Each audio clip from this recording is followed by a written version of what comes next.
Traikada tadgiri kanana shraya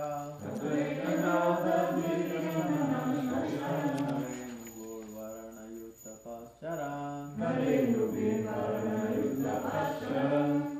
Sakantakar kichaka venu vitravas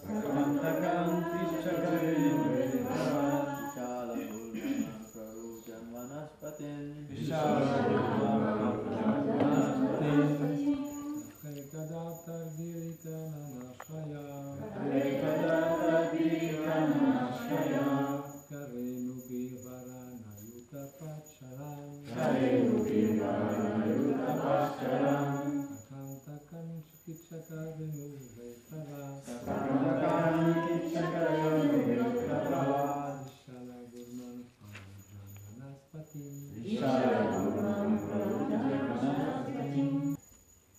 Tatra ekadata girikananashraya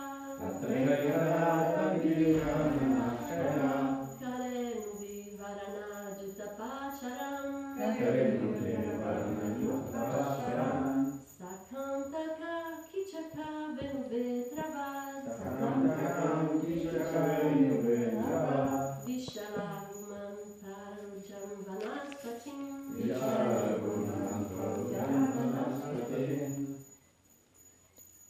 Tatra, dedans, Ekada, une fois, Tadgiri, de cette montagne Trikuta, Karanana, Kanana Ashraya, qui vit dans la forêt, Karenu Bihi, accompagné de ses femelles, Varana Yutapa, le chef des éléphants, Charan, alors qu'il se promenait au hasard près du lac, Sasankatam, un endroit plein d'épines,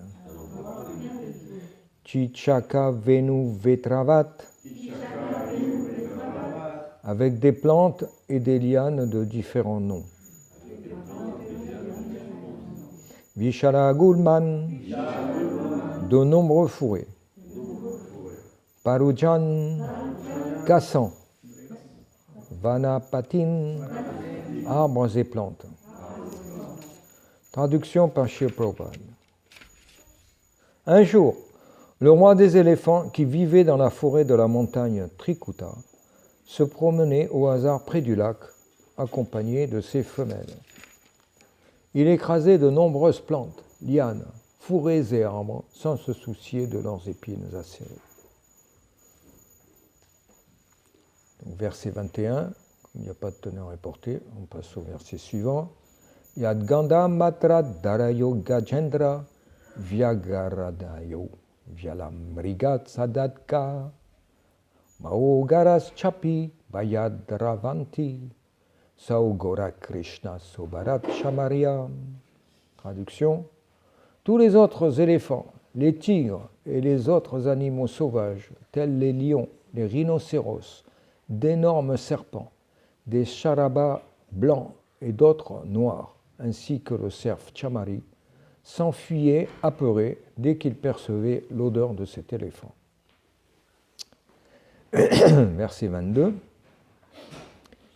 Vrika Varaha Marir Shakshad Shalya Gopusha Shal Vikra Makatascha Anyatra Kshudra Harina Shasha Dayash Charanti Apitayat Anugrahena.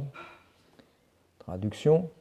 Les animaux comme les renards, les loups, les buffles, les ours, les sangliers, les gopushas, les porcs épics, les singes, les lapins, une autre variété de cerfs et de nombreuses autres espèces de petits animaux pouvaient flâner ailleurs dans la forêt par la bienveillance de cet éléphant. Il n'avait pas peur de lui. Teneur est portée par Srila Prabhupada. Cet éléphant dominait la vaste majorité des animaux, et bien que ces derniers puissent se déplacer sans crainte, par respect, il ne restait pas sur son chemin. Om Ganati Minandasya Gananjala Shalakala Shachuru Militam Yanatasmai Shimurave Namaha. Shri Chaitanya Manuvishtam Shtapitam Yena Bhutare Swayarupa Kadamidyanandati Sopadantikam. He Krishna Karina Sindhu Dinavandhu Jagatpate Gopesha Gopika Kantarada Kantanamostute. Tapta Kanchana Gorange Radhe Vrindavaneshwari Vrishabhanu Sukti Devi Pranamami Hari Priye. Vancha Kalpatarubhyascha Kripa Sindhu Yaivacha Patitanam Pavanebhyo Vaishnavebhyo Namo Namaha. Shri Krishna Chaitanya Prabhu Nityananda Shri Advaita Gadada Shivasadi Gaur Bhakta Vrindam. Hare Krishna, Krishna Krishna, Hare Hare, Hare Rama, Rama Rama, Hare Hare.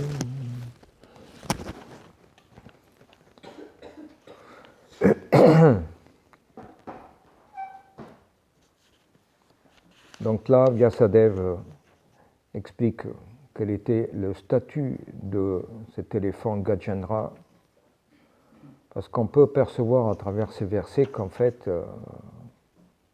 c'était une grande personnalité qui était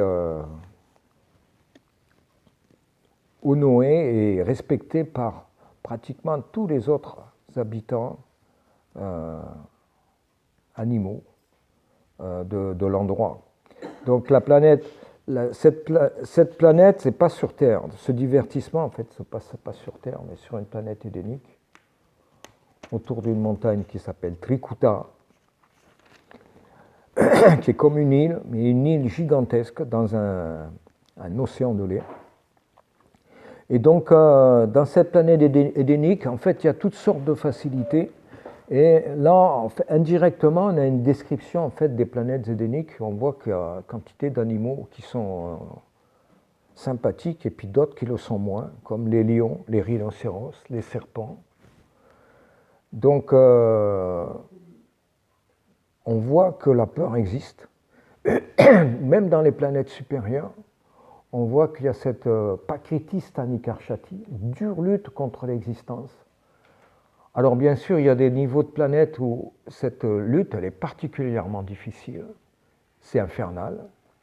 Et puis il y a des planètes où c'est relativement soft, agréable, doux. Donc là, on voit que cet éléphant, eh bien, il était respecté par tout le monde. Et en fait, on analyse plus profondément en voyant qu'en fait, cet éléphant a eu cette position d'être un roi des éléphants, avec nombreuses femelles, beaux parcs, toutes les bananes, les rivières, tout ce qu'il faut pour se baigner, hein, pas comme ceux qui sont en Afrique, qui doivent régulièrement affronter la sécheresse, les maladies, et des fois les lions s'attaquent aux éléphants. Donc un éléphant, c'est une position qui est royale, mais en même temps qui n'est pas aussi supérieur que cela, parce qu'il a quand même des ennemis qui peuvent lui causer des torts. Et c'est ça qui va se passer dans la suite du divertissement. Donc en fait, cette personne qui habite ce corps d'éléphant s'est mérité cette situation de par ses activités pieuses passées, parce que renaître dans les planètes édéniques, même sous la forme d'un animal, c'est pas donné à tout le monde. Donc en fait, quand on lit d'autres passages des Écritures védiques, on s'aperçoit qu'en fait cet éléphant, c'était dans sa vie passée le roi Indradyumna, qui était un roi marié à une princesse qui s'appelait Gunicha, et qui est relié à tout le divertissement de Jagannath, le seigneur de l'univers. Donc c'était un dévot dans sa vie passée. C'était un dévot qui était marié avec une dévote et qui a établi en fait le temple actuel de Jagannath Puri. Bon, bien sûr, il a été reconstruit, remanipulé, etc. Parce que ce divertissement, on ne sait pas à quelle époque véritablement il remonte. Ça peut être des millions d'années, ça peut être des milliers d'années, on ne sait pas. Pas vraiment clair. Comme le temple de Jagannath Puri, hein, c'est un des Chardham en Inde. Je rappelle qu'il y a Rameshwar au sud de l'Inde, Dwarka tout à l'ouest, Badrinath qui est au nord, dans les Himalayas, et Jagannath Puri qui est en fait l'endroit que Chaitanya Mahaprabhu, quand il a décidé de répandre le saint nom du Seigneur, c'est la ville où Chaitanya Mahaprabhu a donné ses divertissements. Donc elle est particulièrement prisée des actuels dévots de Krishna, alors que Dwarka, Badrinath et Rameshwaram ont une position un peu subalterne, pourrait-on dire. Et donc Jagannath Puri, en fait, a été réactivé, pourrait-on dire, par ce roi Indradyumna. Donc je ne sais pas si on profite de parler des divertissements de Nila Madhava, qui était la murti originelle dont a rêvé ce roi Indradyumna. Et donc ce roi a entrepris tout un tas de recherches pour trouver cette murti. Et finalement, un de ces brahmanas a trouvé la trace de Nila Madhava auprès d'une tribu de mangeurs et d'éleveurs de porc, les Shabara, qui étaient aussi des dévots. Ils mangeaient des porcs, mais ils étaient des dévots. Ils étaient des dévots de Nila Madhava, qui était une murti bien cachée dans une montagne particulière. Et donc, finalement, il y a eu tout un divertissement. Et donc, ce roi a été recherché, cette murti, mais cette murti a été déplacée. Et donc, le Seigneur Krishna est apparu dans son rêve et lui a dit qu'il allait apparaître sur l'océan sous la forme d'un grand morceau de bois, un grand tronc de bois, dont il devait s'occuper de le faire sculpter. Et donc il a demandé à rien de moins que Vishvakarma, l'architecte des Devas. Donc ça veut dire qu'à cette époque-là, Indradyumna et les Devas, c'était des personnes très connectées, et donc, sous-entendu, du même niveau d'évolution spirituelle, plus ou moins. Puisque finalement, Vishvakarma s'est fait le créateur de cette murti, et pour une raison ou pour une autre, elle n'a jamais été complètement finie, parce que vous savez que le divertissement voulait que cet architecte ne voulait pas être dérangé. Et dans son impatience, Indradyumna Maharaj a fini par quand même déranger le sculpteur et rester la forme actuelle de Jagannath, qui a finalement été adorée telle qu'elle. Donc ce roi, qui était en fait une âme extrêmement élevée et qui est un adorateur de Jagannath, en fait s'est retrouvé dans un corps d'éléphant dans les planètes sédéniques, et c'est à lui qu'est arrivé ce divertissement particulier qu'on va voir avec un crocodile plus tard. Donc on voit comment en fait Krishna, parce que souvent le Bhagavatam analyse les situations des dévots qui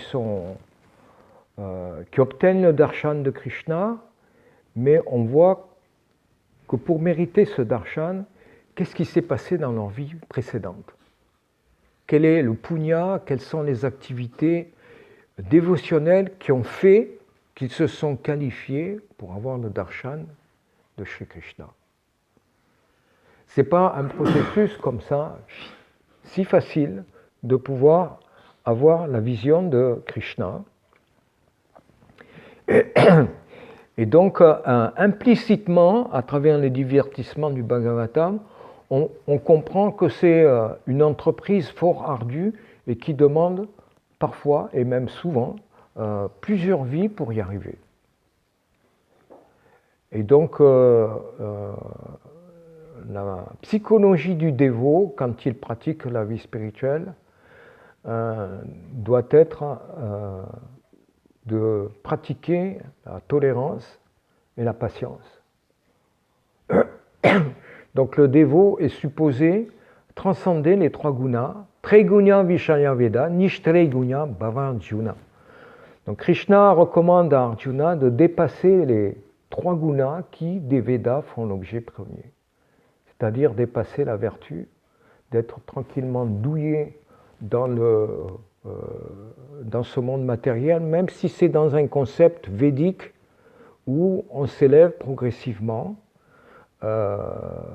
où quand on est déjà bien situé, comme dans les planètes édéniques, toutes facilités sont là, mais souvent on est égaré par ces facilités.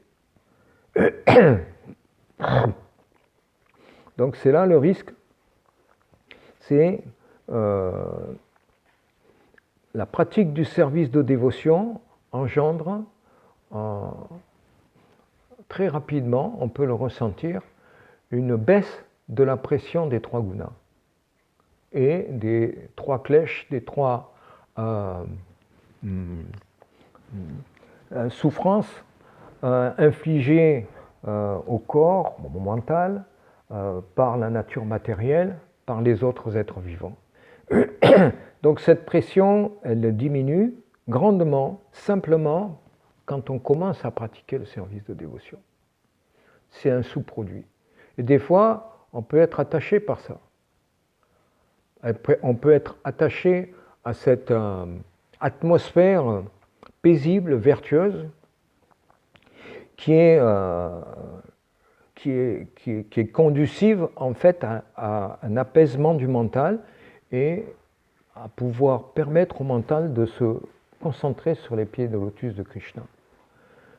Mais de la même manière que pour les yogis, quand ils pratiquent leur ascension spirituelle, il leur arrive de posséder des pouvoirs surnaturels magiques, eh bien, ces yogis peuvent aussi s'y identifier et devenir à leur tour prisonniers de l'influence de ces pouvoirs surnaturels.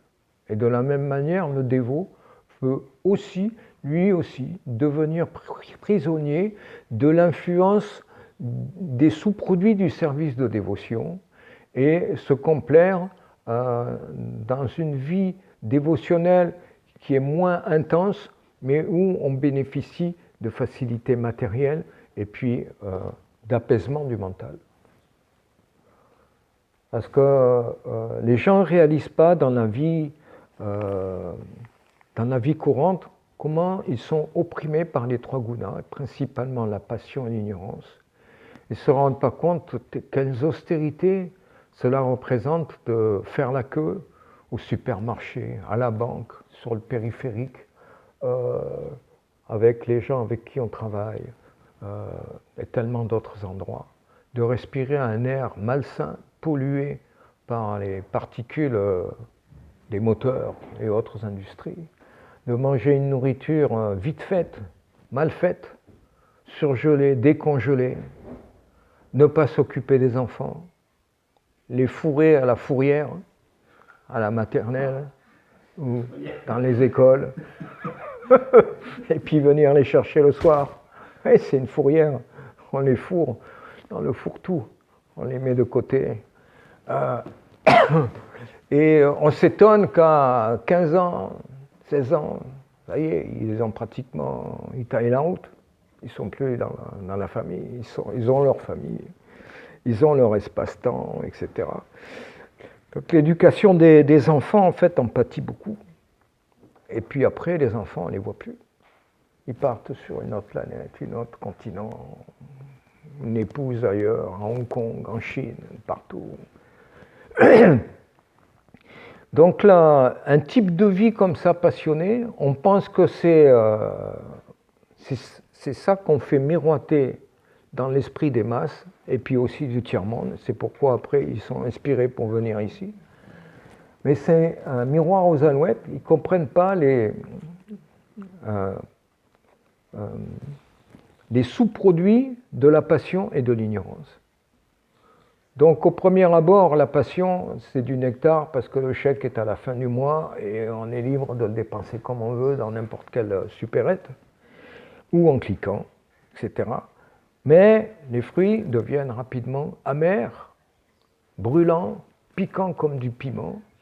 Et c'est ces fruits-là qu'on goûte à travers un mauvais air, une mauvaise atmosphère surchargée de bruit, surchargée de passion, qui fait que le mental, il n'est pas paisible, il est agité. Donc on paye des professeurs de yoga ou de gymnastique pour apaiser le corps, faire de l'exercice, faire des exercices de yoga, soi-disant, pour faire baisser cette pression. Sans se rendre compte qu'en fait, le mode de vie en lui-même, dans lequel on est plongé, réactive, on participe à ce remue-ménage et à ce brassage des gunas inférieurs, en y mettant soi-même son intelligence, sa force, toutes ses capacités. On fait tourner la machine, le système. Et on ne voit pas comment le système altère notre mentalité et fait qu'on n'a plus le temps de penser aux éléments supérieurs. La naissance, la maladie, la vieillesse et la mort, le temps qui tourne. On oublie ces choses-là, que c'est les maux les plus importants qu'il faut combattre dans la vie. Donc même dans la situation d'un dévot, quand il est au niveau de la vertu, et puis que petit à petit, il essaie de se mettre à la pure vertu, il ne faut pas qu'il oublie qu'en fait, ce monde matériel est comme un hôtel, et qu'on va devoir le quitter. Le corps matériel a pris naissance, mais dans le contrat, il va être détruit. Il est destiné à la destruction. Il faut toujours se rappeler que le corps qu'on a revêtu, le véhicule que l'on pilote, il est voué à la destruction, inexorablement, sans qu'on puisse rien y faire.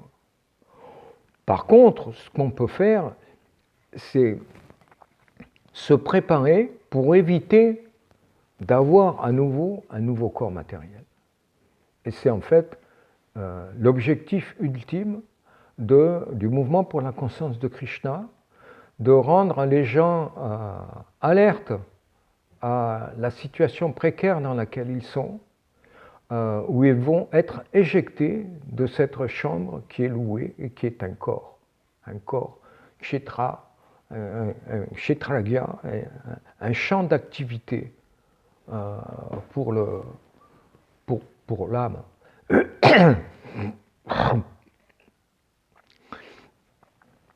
Donc Krishna dit qu'il est aussi le connaissant du corps. Kshetra kshetragyano yanam yattash matam mama. Et le connaissant du corps, je le suis aussi, dit Krishna. Donc dans le corps, il y a nous, qu'on connaît ce qui se passe à peu près dans le corps et l'essence à côté. Et il y a l'âme suprême qui connaît non seulement notre corps, mais tous les autres corps, aussi bien des microbes que des arbres, que des dévas, des éléphants, tout le monde. Voilà la différence de conscience entre la nôtre, qui est atomique, et celle qui est Krishna, qui est cosmique. Sarvakshetreshu, donc Krishna est dans tous les connaissances, dans tous les corps qui sont comme des champs d'activité pour l'âme. Et donc Krishna dit aussi dans ce verset que connaître le corps et connaître le connaissant du corps, tel est le savoir. Il dit que c'est ça le vrai savoir. Et on voit qu'il y a tellement d'universités pour décortiquer la matière, l'analyser sous tous les angles, analyser les atomes, leurs orbites, les atomes, les électrons, les trucs, comment les bricoler, les bidouiller, les molécules ARN, ADN, comment les bricoler pour les rendre comme ceci ou comme cela. On voit que tous ces bricolages sont en fait externes. Personne ne s'intéresse à la vraie connaissance, qui est connaître le connaissant du corps, connaître le corps. Autrement dit, savoir faire la différence entre l'âme spirituelle et le corps de matière. C'est là le vrai savoir. À aucune université qui enseigne ça. Pratiquement, on peut dire qu'aucune religion aussi n'enseigne ça véritablement, de manière analytique et scientifique. Il faut véritablement aller dans les écritures védiques, et particulièrement la Bhagavad Gita telle qu'elle est, pour pouvoir arriver à comprendre comment ce concept est important dans la société humaine. Comprendre la différence entre le corps et l'âme. Comprendre que l'âme est en train de voyager déjà dans ce corps. Entre un corps de nouveau-né, d'adolescent, d'adulte, de vieillard. Voilà le voyage de l'âme. Et après la mort, qui est juste la page d'un livre, un autre corps. Et à nouveau, il va croître, grandir, se décomposer et partir. Il faut comprendre comment ce cycle n'arrête pas. Encore, création, diminution, destruction, et encore. Et on est pris dans cette vague, dans ce cycle infini, pratiquement infini. Donc cet éléphant-là, la particularité qu'il avait, c'était que c'était sa dernière vie. Et donc le Srimad Bhagavatam s'attarde sur cette situation parce que c'est un dévot de Krishna. Et donc on doit comprendre que quand on est dévot de Krishna, on n'est pas loin de la page finale du livre. C'est ça la réalité. Parce qu'on s'expose à Krishna et petit à petit on se connecte à lui sous la forme de sa murti, sous la forme de ses écritures védiques plus confidentielles, sous la forme de son prashadam, sous la forme de ses dévots. Alors, Krishna devient de plus en plus personnel et présent sous ces différents aspects. Et donc Krishna fait aussi des arrangements particuliers pour révéler sa personnalité à ses dévots. Donc même si le dévot, donc on peut supposer que avoir un corps d'éléphant, ça veut dire qu'on est identifié quelque part à une position royale, de dominant, d'être adoré, d'être celui qui contrôle. C'est une situation typique d'un roi. L'état d'esprit. Et donc Krishna explique dans la Bhagavad Gita comment se passe le changement de corps. Et ça, c'est décrit dans aucune autre écriture que dans la Bhagavad Gita. Krishna explique que c'est la mentalité que l'on a au moment de la mort qui détermine le futur corps. Et tout devient logique. Pourquoi le yoga? Pourquoi la science du mental? Pourquoi Krishna se donne la peine de dire que celui qui adore les fantômes, il renaît dans les planètes de fantômes, dans un environnement où il y a plein de fantômes? Celui qui adore les devas, qui modèle sa mentalité sur celle des devas, tout naturellement, il obtient de vivre dans les planètes édéniques. Quelle est la difficulté à comprendre que celui qui modèle son mental de la manière que Krishna veut, naturellement, il prend naissance dans une planète de dévots, et cette planète, elle n'est pas dans l'univers matériel. Donc de la même manière, si on s'imbibe de l'état d'esprit des habitants de Vrindavan, de la même manière, on reprend naissance à Goloka Vrindavan, mais dans un corps qui n'est pas de matière.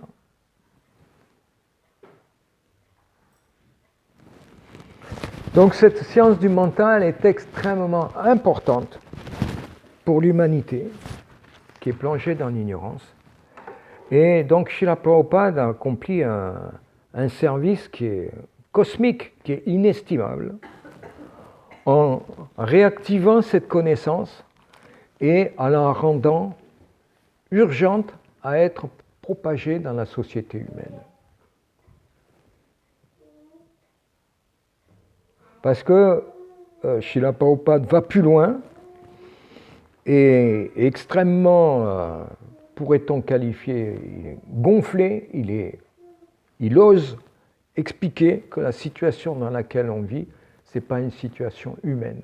Notre civilisation n'est pas une civilisation humaine, mais une civilisation d'animaux à deux pattes, Parce que ce qui fait qu'un homme est qualifié de humain, d'homme, de véritablement civilisé, c'est quand il se préoccupe de échapper au cycle des morts, des naissances,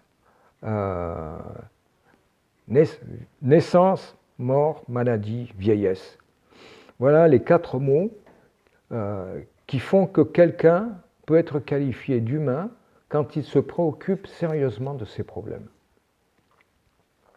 Sinon, juste activer les sens et les frotter avec les objets des sens, c'est les animaux qui font ça. Et tout ce qui nous entoure dans la nature matérielle, tout le monde est occupé à cela.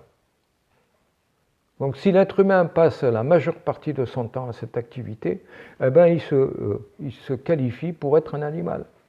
Pas besoin d'un corps matériel humain, qui est précieux et qui est rarement acquis, parce qu'il permet cette compréhension de la vie. Le corps animal ne se préoccupe pas de ces choses. Donc le corps humain est très précieux. Le temps alloué est aussi très compté et très court. 80 ans dans le flot de l'éternité, c'est tellement peu. Si on prend conscience que l'âme a évolué dans les 8 400 000 espèces, et qu'elle y a passé, enfin, si on fait une moyenne d'une vie par espèce, ça fait des millions d'années quand même. Quand tout d'un coup il y a la forme humaine et ça dure seulement 80 ans, c'est pas beaucoup. Sur les millions d'années, c'est un éclair, c'est un flash. C'est rien. Donc c'est important, ce flash il est important parce que c'est un moment dans l'évolution de l'âme, c'est un moment où l'âme elle peut choisir, faire le bon choix et se dire je mets un terme à la vie dans la matière et je commence à me battre contre les gunas inférieurs, les tendances animales pour faire prévaloir mes tendances humaines et spirituelles. Et quand on pense comme ça, en fait, on commence la vie spirituelle. Et quand on est sérieux, Krishna arrange pour donner un savoir sérieux, authentique, et nous aiguiller sur des personnes sérieuses. Pas des gens qui parlent de spiritualité, mais dans les faits, où est la compassion? Où est l'équanimité? Où est la réalisation qu'on n'est pas le corps? Parce qu'on peut parler, faire des beaux discours, faire des beaux monuments, des belles choses, mais dans les faits, dans nos relations intimes avec les autres, comment on deal avec les autres, et pas seulement les autres, les animaux aussi, et la nature matérielle en général, tout, l'espace-temps qui nous entoure, comment on deal avec, comment on relationne avec cet extérieur, Krishna regarde ça. Et c'est ça qui fait que Krishna est charmé quand il voit l'attitude dévotionnelle de ses dévots. Il est charmé par ça. Mais donc ça demande vigyan, réalisation de cette connaissance. Donc il y a gyan, la connaissance, c'est déjà énorme de pouvoir s'y intéresser, mais vigyan, c'est encore plus, parce que c'est la réalisation de cette connaissance.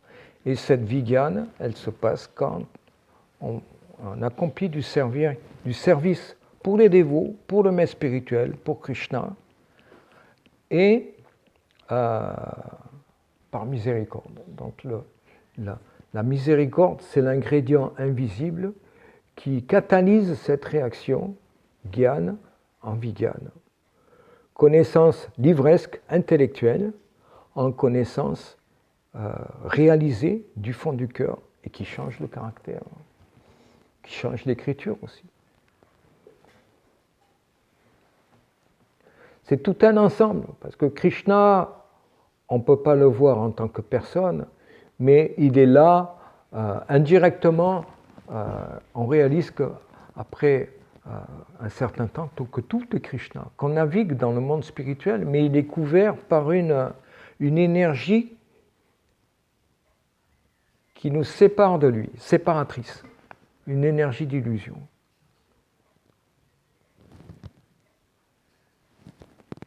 Donc par notre attitude dévotionnelle, on dilue cette énergie séparatrice et on se rend compte que ce monde matériel n'est pas différent de Krishna. Et donc la manière dont on réactionne par rapport à la terre, par rapport à l'air, à l'eau, ces éléments-là, ils sont importants dans la vie des dévots. Pas seulement les autres jivas, bien sûr, les autres dévots, c'est important, mais aussi comment on traite la nature matérielle. La mentalité avec laquelle on échange avec la nature matérielle. Est-ce qu'on échange ou est-ce qu'on exploite? Pour nous.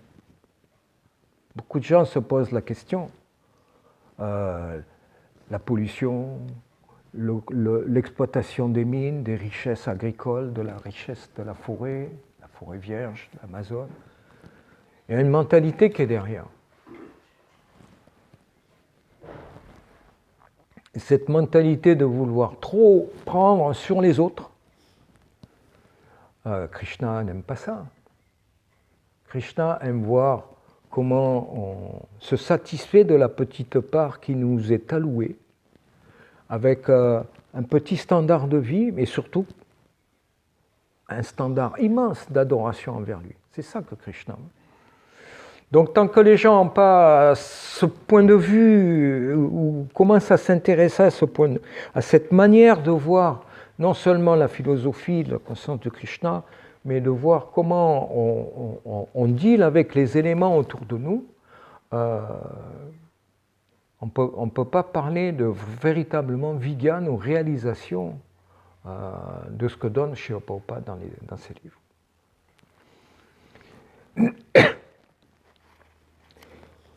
Donc le temps passe.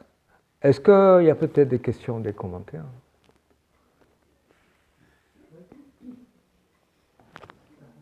Peut-être que l'on pourrait dire comment le roi Indradumna, qui était un si grand roi, comment il a pu prendre le corps d'un animal. Comment il était tellement dévoué à Jagannath qu'il a construit le temple de Jagannath Puri. C'est pas ordinaire. Quand on construit un temple, en général, on est destiné au monde spirituel direct.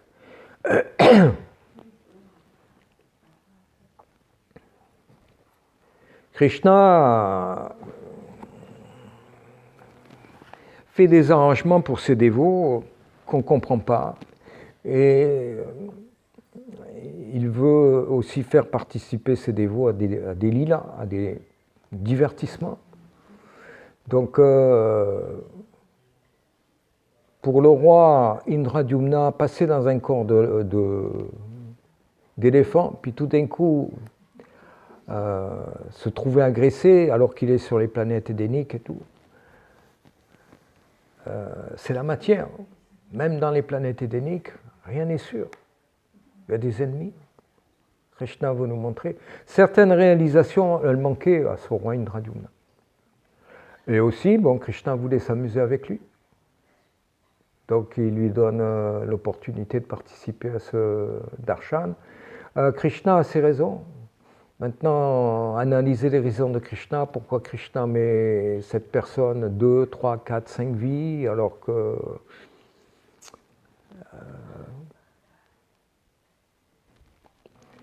c'est Krishna qui décide. Rien n'est automatique. Il y a des injonctions qui sont loin dans les Écritures, mais Krishna n'est pas tenu de s'y conformer, avec un chronomètre.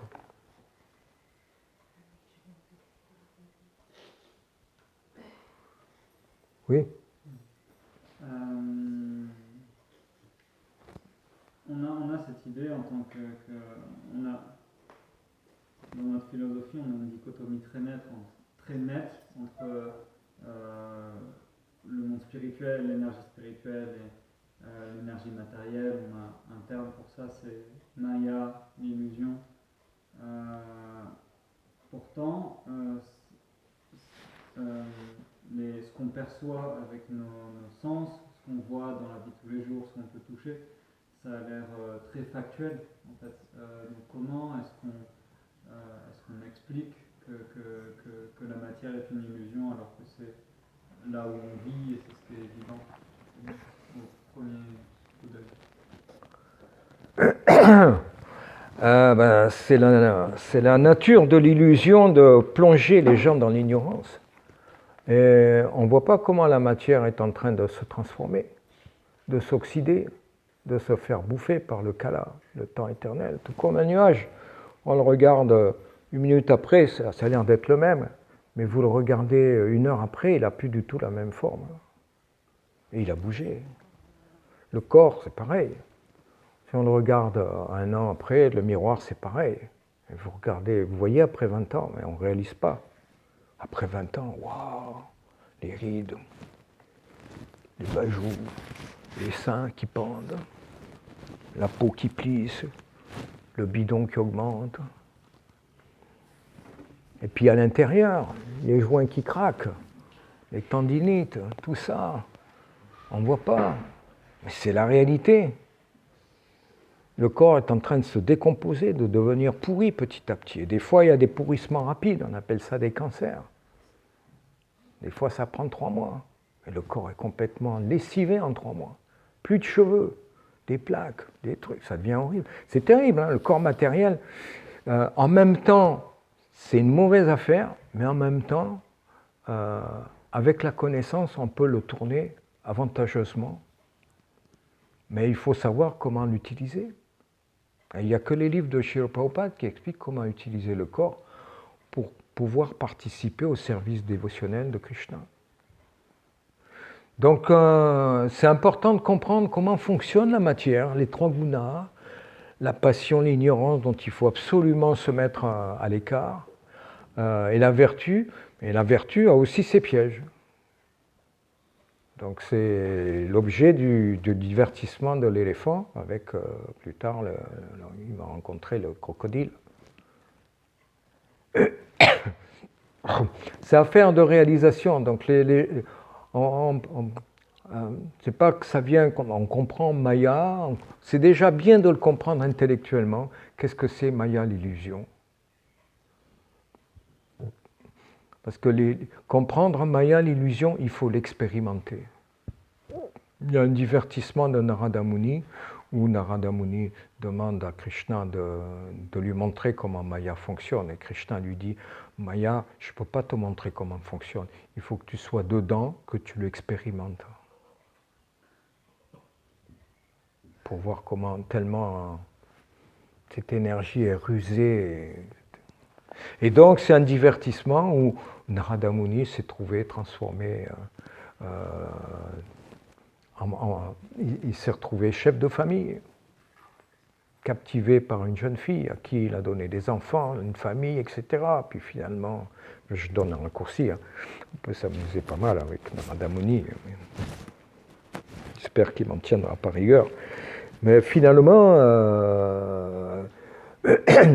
tout a été ruiné par une dévastation, les pluies, un tsunami, je ne sais pas quoi. Et donc toute sa famille s'est retrouvée dans la barque qui s'est retrouvée en train de couler. Et puis il a appelé Krishna. Puis tout d'un coup il s'est réveillé, puis Krishna, il était dans la situation où il demandait à Krishna comment c'était l'énergie matérielle. Et c'est comme un rêve. Après, on voit ça comme un rêve, comme un mauvais rêve. Mais quand on y est dedans, le cœur palpite. On a les sentiments, on sent. C'est exactement comme ça. Alors pendant qu'on est dans le rêve, on a du mal à réaliser, on est dans un rêve. Ou comme quand quelqu'un qui est plongé à fond dans un jeu vidéo, le casque, le truc, il est complètement en symbiose avec les autres joueurs, qu'est-ce qui se passe et tout. Et quand tu lui tapes dans l'épaule,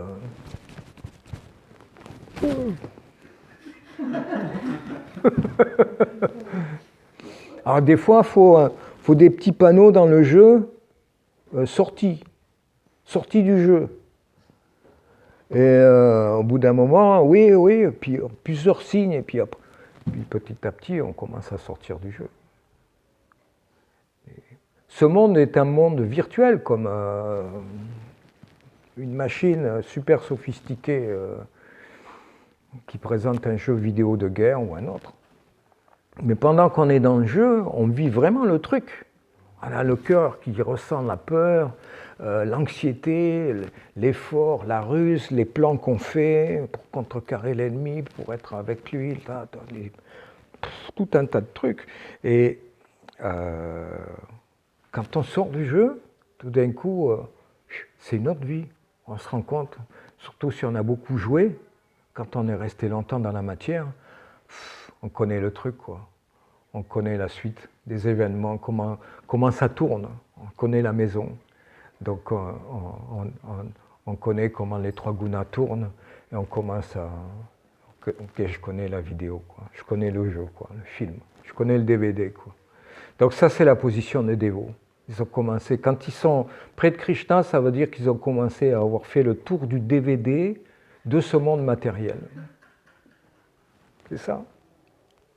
Ils commencent à connaître les recoins du jeu, les petites subtilités, les petits trucs. Et ils voient que c'est toujours pareil. C'est tout le temps différent et pourtant, c'est en même temps, c'est toujours pareil. Ils commencent à comprendre que ce monde, c'est mastiqué du déjà mastiqué. C'est ce que dit Prabhupada. Chew what is already chewed.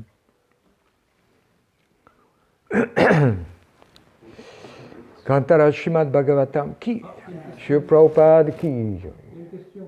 Ah oui? Non, c'était une réflexion parce que je trouvais cette comparaison très intéressante. Finalement, de comparer l'éveil à Krishna comme finalement un rêve qui deviendrait conscient, lucide. On sait qu'on est là et finalement, c'est pas. On a moins peur, on est moins pris par les choses et on sait qu'on a le contrôle finalement sur ça et qu'on n'est pas seulement un pion, mais aussi quelque chose. Donc, je trouvais ça intéressant. La comparaison au rêve à cette vie. Ouais. C'est une très belle comparaison. On est dans le monde virtuel du monde spirituel. La réalité, c'est le monde spirituel. Ici, c'est une réalité virtuelle, secondaire, comme un reflet sur un miroir ou une image sur un écran, mais déjà on peut faire quelque chose avec. Et déjà, quand on commence à réaliser que c'est un écran, on n'est déjà plus parti vraiment du jeu, quoi. On commence à sortir du jeu. Et on a moins peur de réaliser aussi, d'accomplir. Oui, on devient aussi détaché en même temps. En même temps qu'on s'attache à Krishna, on se détache de cette réalité virtuelle, quoi, en fait. Shri Prabhupada ki Gaura Premanandi.